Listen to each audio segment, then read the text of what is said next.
read my speech today from an iPad, and I failed, which tells me that I need to get some readers.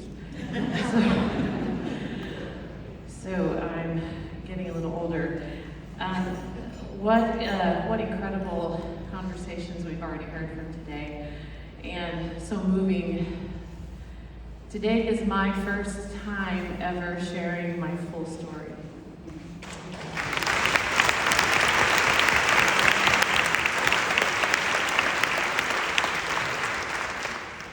And it's my story.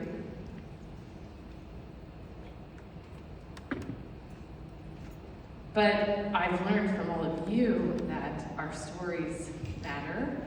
And I wanted to tell you that even a corporate white woman experiences abuse. And that's why I have invested in the National Domestic Violence Hotline, because this is the place that eBodyGuard aligns with the work, the hope, the change that can happen. And with that, I'm going to begin for the first time telling you why we're doing this work. I remember being 2 when they were fighting downstairs. I was so worried about my parents that I couldn't sleep. So I got up and I organized my tea set at my table. Every night after that, I didn't go to bed until my tea set was perfectly organized at my table.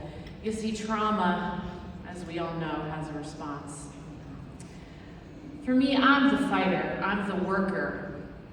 Later, when other traumas occurred, like the crime committed against me and the district attorney declined the case based upon the he said, she said, they didn't know that a worker was about to organize her tea set at the table.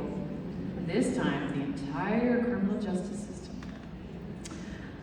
I'm sure you can relate to my story, whether your response is fight, flight, freeze, or fawn. We have a natural response to trauma. It makes me chuckle a little to think we can control these responses, us human beings. We're very much the control seekers, especially when we get hurt.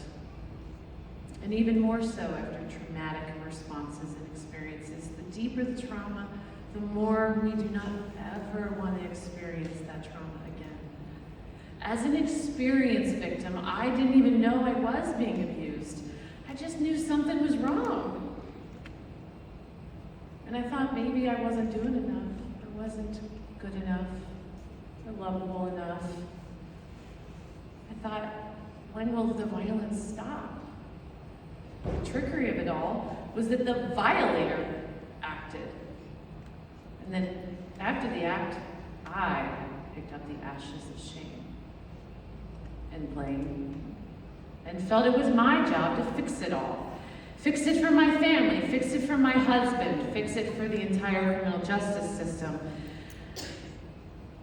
Constantly organizing my tea set at the table. This all worked for a long time. I put musicals on stage, innovated systems in corporate America, continuing to fix things, organizing those tea sets, until one day I needed to address my own health. In my mid-30s, I needed brain surgery due to an injury. I suffered this while wrestling with my 8-year-old son. Our golden retriever was protecting him, and he hit me square in the head. And I suffered a nerve injury, and so I began healing physically and spiritually. I entered what was called the warrior's journey and faced myself for the very first time. The fixer was staring at herself, not to listen to the voices of shame and blame, but instead to actually see the truth of what had occurred in my life beginning when I was 2. To heal those open wounds, and so they can become scars of character on the journey. This period of my life, facing me, facing the demons, facing those violators, facing the fears, honestly caused me to become the victor over the victim, to understand that my life was purposed. And I didn't have to hide in the shadows of shame. of that abuse. Instead, it was time to be honest and to speak the truth. That this journey is a freedom journey. This led me to create eBodyGuard, knowing that everyone deserves safety. No matter where they are, no matter what race, what creed, what religion, what age, what sexual preference, what type of hair color, no matter what pronoun they claim, what car they drive, it doesn't matter. Everyone deserves safety. And I wanted to give the people the power to choose safety with informed consent, knowing that in 1 second's time, their needs are met. First, and that first responders respond with accuracy, and the evidence is saved in court. Now that was making the dent in the he said, she said. As a visionary, to see the world that was possible for others is also part of my victim and healing journey. I knew what was not working about the criminal justice system.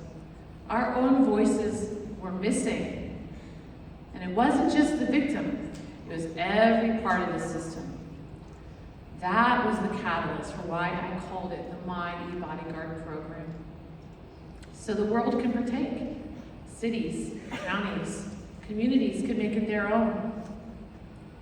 This means I gave it to you. I stopped fixing and I started surrendering. It became your choice, that simple.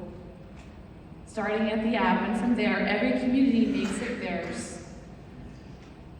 They create their engagement. eBodyGuard built the table, and the world shows up, gets to place their tea sets and their cups on the table. It took me a long time to decide to be the carpenter and just a builder, and let go and surrender.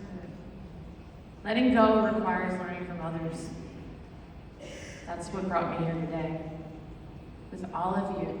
Together. Together we are always stronger. For those of us that have been hurt, we don't ever want to hurt again. I understand. I get it. I know, trust me.